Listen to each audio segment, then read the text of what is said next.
आप सभी का स्वागत है आपके YouTube चैनल डीकेसी क्लासेस में। स्टूडेंट्स, आज हम लोग फिर से मिसलेनियस क्वेश्चन को लाए हैं। इसमें 10 बेहतरीन मिसलेनियस क्वेश्चन होता है जो आप लोग बनाते हैं और आप लोगों को बेहतर क्वेश्चन आप लोगों के लिए बेहतर क्वेश्चन होता है। तो यहाँ पे हम लोग फिर से स्टार्ट कर रहे हैं। पहला क्वेश्चन है ट्रिगोनोमेट्री के साथ और हम लोगों को देखना है यहाँ पे बहुत अच्छे अच्छे क्वेश्चन है जिसमें एडवांस और ये क्या बोलते हैं एडवांस और अर्थमेटिक दोनों का ही क्वेश्चन को मिलाया जाता है, ठीक है, जो आप लोगों के लिए बहुत ही बेहतर होगा। तो यहाँ पे हम लोग सबसे पहले क्या करेंगे कि क्वेश्चन को बनाना स्टार्ट करेंगे, ज़्यादा टाइम वेस्ट ना करते हुए, है ना। हम लोग क्वेश्चन को बनाते हैं। तो पहला क्वेश्चन है sec square 45 degree minus cot square 45 degree minus sine square 30 degree plus sine square 60 degree का वैल्यू निकालना है। इसमें हमको कुछ करना नहीं है, इसमें हम लोगों को सिर्फ वैल्यू बैठा देना है और वैल्यू बैठाने के बाद हम लोगों को आंसर ले आना है, ठीक है। तो हम लोग बनाते हैं इस क्वेश्चन को। जैसे सेक 45 डिग्री का वैल्यू होता है √2, तो हम लोग √2 बैठा दिए इस पर, और स्क्वायर है तो स्क्वायर लगा दिए। उसके बाद माइनस कॉट 45 डिग्री का वैल्यू होता है 1, तो 1 लगा दिए और इस पर स्क्वायर लगा दिए। माइनस साइन स्क्वायर 30, साइन 30 डिग्री का वैल्यू होता है हाफ, तो यहाँ पे 1/2 का होल स्क्वायर कर दिए। और फिर प्लस साइन स्क्वायर 60 डिग्री का वैल्यू होता है √3/2, तो √3/2 यहाँ लगा दिए और इस पर स्क्वायर बैठा दिए, ठीक है। चलिए अब हम लोग क्या करते हैं, अब हम लोग इसको बनाएंगे। तो √2 का स्क्वायर करेंगे तो 2 मिलेगा, 1 का स्क्वायर करेंगे तो 1 मिलेगा, और फिर माइनस 1/2 का स्क्वायर करेंगे तो 1/4 मिलेगा, और फिर प्लस √3/2 का स्क्वायर करेंगे तो 3/4 मिलेगा, ठीक है। और फिर हम लोग इसको सॉल्व कर देंगे। इसको जैसे ही सॉल्व करेंगे तो हम लोगों के पास वैल्यू मिलेगा, जैसे 2 में से 1 चला गया तो 1 मिलेगा, माइनस इन दोनों का एलसीएम अगर हम लोग ले ले तो 4 मिलेगा, है ना। तो 4 और ऊपर में भी 4 ही हो जाएगा, तो 4/4 मतलब 1। तो हम लोग कह सकते हैं कि 1 - 1 = 0, ठीक है। तो हमारा आंसर क्या हो जाएगा, 0। अगले क्वेश्चन की तरफ बढ़ते हैं। अगला क्वेश्चन है बहुत ही बेहतरीन क्वेश्चन है। अगला कह रहा है किसी राशि का 4% वार्षिक दर से 2 वर्ष के लिए वार्षिक रूप से संयोजित चक्रवृद्धि ब्याज और साधारण ब्याज का अंतर 1 रुपया है, तो धनराशि क्या है। देखिए 2 वर्ष का SI और CI का अंतर, SI और CI का अंतर का फार्मूला होता है, 2 वर्ष का SI और CI का अंतर का फार्मूला होता है D = PR²/100 का स्क्वायर। इस फार्मूला पे हम लोग सेट करेंगे, ठीक है। चलिए तो हम लोग यहाँ पे क्या करते हैं,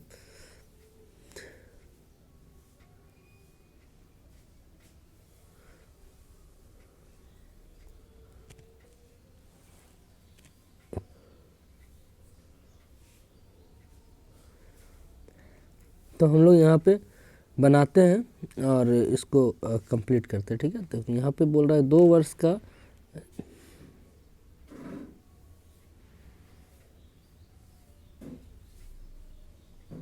ये कहाँ से आ गया, इसको हटा देते हैं। हाँ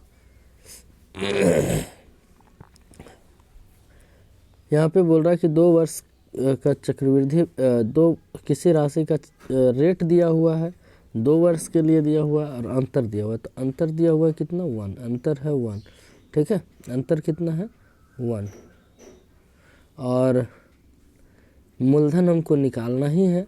रेट दिया हुआ है 4, तो 4 × 4 हो गया, और बटा 100 × 100, बस इतना ही करना था। तो देखिए यहाँ पे 4 से इसको काटे 25 बार में चला गया, 4 से इसको काटे तो ये भी 25 बार में चला गया।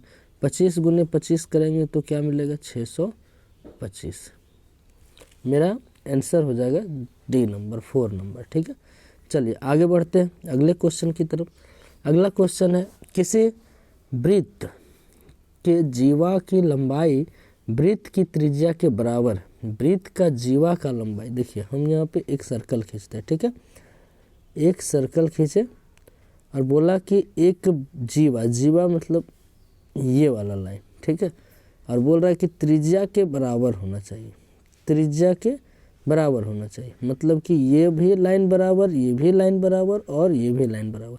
इसका मतलब क्या हुआ कि यहाँ पे कौन सा ट्रायंगल बन रहा है, तो यहाँ पे ट्रायंगल बन रहा है समबाहु त्रिभुज, इक्वालेटरल ट्रायंगल। ठीक है, और इक्वालेटरल ट्रायंगल का सभी वैल्यू जो है वो 60-60 डिग्री का होता है। हर कोण 60-60 डिग्री का होता है। तो हम लोग चेक कर लेंगे कि इसमें 60 डिग्री का कोण है। जैसे यहाँ पे एक ऑप्शन दिया हुआ है π/3, पाई का मतलब होता है 180/3, काटेंगे तो ये 60 डिग्री के बराबर हो जाएगा। मतलब मेरा सी नंबर आंसर हो जाएगा। चलिए अगले क्वेश्चन की तरफ बढ़ते हैं। अगला क्वेश्चन है त्रिभुज ABC। देखिए इस टाइप का क्वेश्चन हम बार बार हर सेट में लगभग बता रहे हैं। ठीक है, अगला क्वेश्चन है ABC और समरूप त्रिभुज DEF है ना।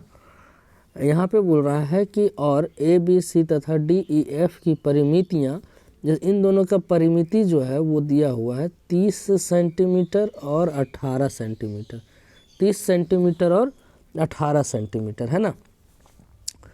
और इसमें DE का वैल्यू दिया हुआ है 36, इसका वैल्यू दिया हुआ है 36। तो पूछ रहा है कि AB का लंबाई क्या होगा, इसका लंबाई क्या होगा।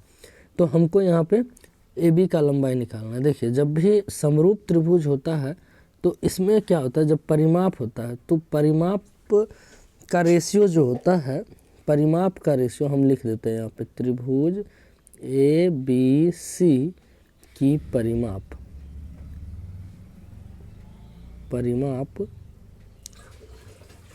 बटा त्रिभुज DEF की परिमाप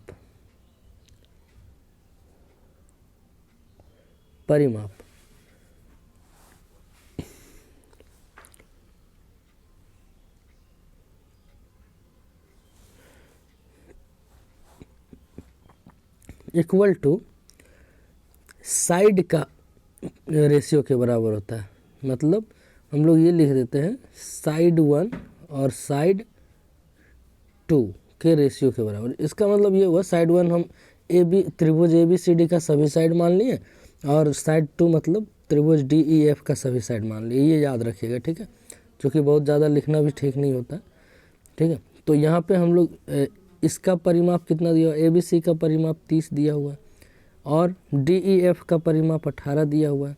ठीक है, और फिर साइड, तो जो साइड का वैल्यू दिया हुआ है तो AB का वैल्यू हमसे पूछ रहा है तो AB लिख दिए और बटा DE का वैल्यू दिया हुआ है। क्योंकि ये वाला साइड इसके अनुरूप होगा, ये वाला साइड इसके अनुरूप होगा, ये साइड इसके अनुरूप होगा। ठीक है, तो यहाँ पे हम लोग लिख दिए कितना, 36। DE का वैल्यू, हाँ सॉरी 36 ही होता है, इसको मिटा दें हम थोड़ा सा। चलिए कहाँ गया इरेजर, हाँ चलिए यहाँ पे 36 लिख दिए। ठीक है, अब काट दिए, 18 दूना 36, 2 से गुना कर दिए। AB बराबर कितना आ गया, 60। तो AB बराबर आ गया 60। ये मेरा आंसर हो गया। ठीक है, ऑप्शन नंबर A। चलिए अगले क्वेश्चन की तरफ बढ़ते हैं। और अगला क्वेश्चन बहुत ही बेहतरीन क्वेश्चन है। इसमें ज़्यादा कुछ करने की ज़रूरत नहीं है क्योंकि ये अपने आप में कटने वाला है। ठीक है, जैसे यहाँ पे अगर हम जोड़ते हैं, ठीक है जोड़ते हैं, तो हम लोग क्या कर सकते हैं। देखिए ये माइनस में, सॉरी ये माइनस में है और ये प्लस में, ये कट गया। ये माइनस में, ये प्लस में, कट गया। ये माइनस में तो आगे भी माइनस में होगा, वो भी कटेगा। ये प्लस में इससे पहले माइनस में होगा, वो कट गया। मेरे पास क्या बचा, 1 माइनस √16। मतलब हम लोग ये कह सकते हैं 1 माइनस कितना, 4 इक्वल टू -3। ये मेरा आंसर हो गया। क्लियर। चलिए आगे की तरफ बढ़ते हैं। अगला क्वेश्चन बहुत ही लाजवाब क्वेश्चन, ठीक है, बहुत ही लाजवाब क्वेश्चन है ये। इसको आप लोग एक बार थोड़ा सा ट्राई कीजिए और फिर बनाइए। चलिए देखिए, इस क्वेश्चन को हम लोग देखते हैं, ठीक है। इस क्वेश्चन को हम लोग देखते हैं। इस क्वेश्चन में हम लोग क्या कर सकते हैं, जैसे a बटा a माइनस बी लिखा हुआ है और प्लस b बटा b माइनस a लिखा हुआ है। अगर हम लोग इसका एलसीएम लें तो कैसे ले सकते हैं, तो देखिए यहाँ पे एक काम हम लोग कर सकते हैं। क्या कर सकते हैं कि अगर यहाँ से हम लोग माइनस को कॉमन ले लें तो इसके बराबर हो जाएगा। तो हम लोग वही करते हैं, ठीक है। जैसे यहाँ पे a बटा a माइनस बी है, ये तो ठीक है। यहाँ से जब कॉमन लेंगे तो ये वाला जो माइनस होगा यहाँ पे आ जाएगा और b बटा हम लोग लिख सकते हैं a माइनस बी, क्योंकि यहाँ पे माइनस कॉमन लेते तो इस माइनस से यहाँ पे प्लस था वो प्लस हो जाता, ठीक है। चलिए उसके बाद देखिए, उसके बाद अगर हम लोग एलसीएम लेते हैं तो मिलेगा हमको a माइनस बी, और जब a माइनस बी एलसीएम मिलेगा तो ऊपर में भी क्या आ जाएगा a माइनस बी, और ये दोनों जब कट जाएगा तो मिलेगा हमको 1, ठीक है। ये हो गया मेरा आंसर। अगले क्वेश्चन की तरफ बढ़ते हैं और अगला क्वेश्चन बहुत ही बेहतरीन क्वेश्चन आएगा, ठीक है। ये क्वेश्चन बहुत ही लाजवाब है, परसेंटेज का क्वेश्चन है ना। कह रहा है कि लोहे के 2 गोलकों का वजन कितना है, 3.5 kg और 7.5 kg, ठीक है। दूसरे गोलक की तुलना में पहले गोलक, देखिए यहाँ बोल रहा है दूसरे गोलक की तुलना में पहले गोलक का वजन कितना प्रतिशत है, ठीक है। तो तुलना कर रहा है दूसरे गोलक से, मतलब कि पहला गोलक को ऊपर रखना है और दूसरा गोलक का वजन को नीचे रखना है और 100 से गुना कर देना। ये वाला पॉइंट और ये वाला पॉइंट चला गया, 25 से काटिए, 25 चौके 100, 25 तिया 75, ठीक है। और अब लगता है कि नहीं कटेगा, ठीक है, तो इसको गुना कर देते हैं। तो 20 के 0 बाकी 2, 12 2 14 आ गया और बटा में 3 आ गया, ठीक है। इसको ले जाएंगे पूर्णांक में तो आएगा 4 तिया 12, 2 और 3 छक 18, 3 छक 18 है ना। 4 तिया 12, 2 3 छक 18, फिर 2 बच जाएगा, मतलब 2 बटा 3, यही हो जाएगा आंसर। ये मेरा अपना आंसर होगा, मतलब ऑप्शन नंबर ए, ठीक है। चलिए अगले क्वेश्चन की तरफ बढ़ते हैं। अगला क्वेश्चन है बहुत ही बढ़िया क्वेश्चन है। अगला क्वेश्चन कह रहा है कि कोई धनराशि ए बी सी में के बीच में बांटा गया है, जैसे यहाँ पे दिया हुआ है ए बी और सी। इसका रेशियो है 5, इसका रेशियो है 6 और इसका रेशियो है 9। यहाँ पे बोल रहा है कि विभाजित किया गया यदि ए को 450 रुपया मिले, यदि ए को कितना मिले 450 रुपये, ठीक है। ए को मिल रहा है 450, ए को 450 रुपया मिल रहा है, तो कितना गुना मिला, 90 गुना, ठीक है। इसका मतलब फिर उसके बाद बोल रहा है मिले हो तो कुल धनराशि कितना है, तो मतलब कि मेरे पास कितना वैल्यू आ गया एक्स का, 90 है ना, 90। तो हम लोगों के पास क्या है कि टोटल रेशियो कितना है, तो हम लोग टोटल रेशियो को जोड़ेंगे, 5 को 6 को 6 5 11, 11 और 9 20, मतलब 20 रेशियो मेरे पास है टोटल ऑल ओवर, और सभी को एक का वैल्यू मिल गया है कितना हमको, 90। तो हम लोग बोल सकते हैं कि 90 इंटू 20 मतलब 180 पे 1 0, और यही मेरा क्या हो जाएगा, आंसर हो जाएगा, ठीक है। चलिए आगे की तरफ बढ़ते हैं। अगला क्वेश्चन है, कह रहा √6 सेंटीमीटर विकर्ण वाले वर्ग में सबसे बड़े वृत्त, देखिए एक वर्ग है इस तरह का और इसका विकर्ण दिया हुआ है 6 ये वाला दिया हुआ है 6√2, ठीक है। और इसमें वृत्त का क्षेत्रफल पूछ रहा है, इसमें वृत्त का सर्कल का क्षेत्रफल को पूछ रहा है, ठीक है। तो यहाँ पे सर्कल, यहाँ पे हम लोग देख लेते हैं विकर्ण का जो फार्मूला होता है, वर्ग के विकर्ण का फार्मूला हम लोग कहते हैं a√2 होता है, और वर्ग का क्षेत्रफल का फार्मूला होता है πr²। ठीक है, इसी पे हम लोग बैठाएंगे। तो यहाँ पे हम लोगों के पास a√2 इक्वल टू दिया हुआ है कितना 6√2 2। तो √2 और √2 कट गया, a बराबर मिल गया क्या, a बराबर मिल गया 6। अब हमसे क्या पूछा है, तो पूछा है कि इतना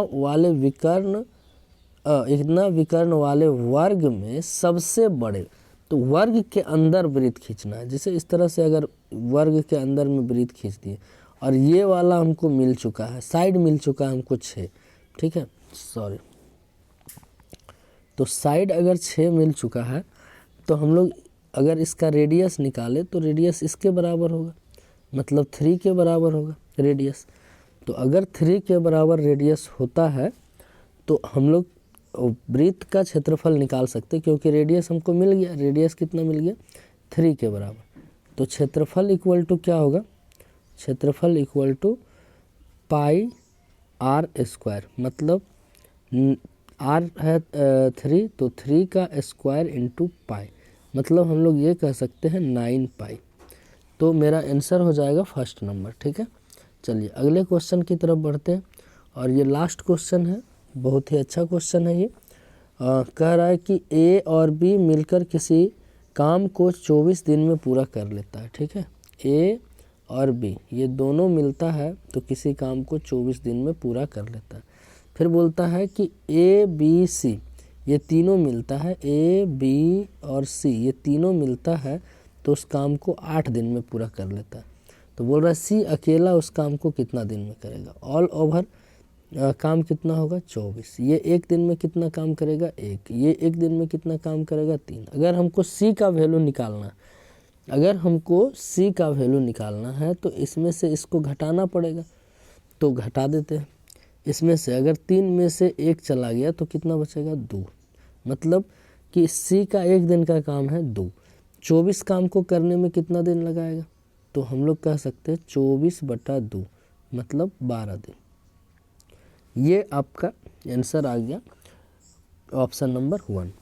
ठीक है, तो आज का वीडियो कैसा लगा आप लोग बताएंगे कमेंट सेक्शन में, और जो भी प्रॉब्लम हो रहा होगा आप लोग कमेंट में बोलेंगे कि क्या प्रॉब्लम है, और इसको बढ़िया से बनाएं, क्योंकि इसमें हम अपने तरफ से बहुत ही बेहतरीन क्वेश्चन को लाए हैं।